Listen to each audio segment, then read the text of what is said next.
आगे अपने show news पंच में, जहां हम बात कर रहे थे कैसे ग्रीन पटाखों के जरिए जो सुप्रीम कोर्ट ने निर्देश दिया है कि ये चलाए जा सकेंगे, आखिर ये ग्रीन पटाखे होते क्या हैं, कैसे ये ग्रीन पटाखे प्रदूषण कम करते हैं, और इनका तात्पर्य ये है कि इन्हें जब बनाया जाता है तो हानिकारक जो रसायन है उनका इस्तेमाल होता है, लेकिन बहुत कम मात्रा में। जैसे बेरियम, नाइट्रेट, सल्फर, इनकी मात्रा बहुत कम होती है। तो आखिरकार कितने प्रकार के होते हैं ये ग्रीन पटाखे, ये समझते हैं।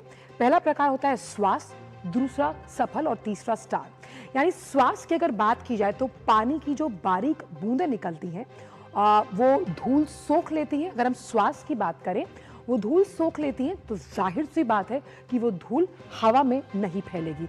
तो इसलिए पटाखों का जो ये विवरण है वो सुरक्षित माना जाता है अन्य पटाखों की मात्रा में। साथियों, सफल की अगर बात करें तो सुरक्षित मात्रा में एल्युमिनियम, यानी कि इनकी आवाज कम, ये आवाज जो है वो कम होती है। और साथ ही साथ स्टार में पोटेशियम नाइट्रेट और सल्फर होता ही नहीं है, इसलिए कम धुआं। लेकिन अगर हम नॉर्मल जिन प्रतिबंधित पटाखों की हम बात करें, उनका कंपैरिजन ग्रीन पटाखों से करें, तो हम समझेंगे कि जो नॉर्मल पटाखे होते हैं जिन्हें प्रतिबंधित भी मान रहे हैं, वो जहरीले रसायन से बने होते हैं। उसके उलट अगर इसकी तुलना ग्रीन पटाखों से की जाए तो कम प्रदूषण और कम धुआं इसमें होता है। 30% तक कम हानिकारक गैसें ये ग्रीन पटाखे छोड़ते हैं।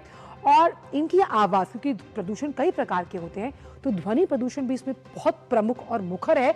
ऐसे में इनकी आवाज भी कम होती है।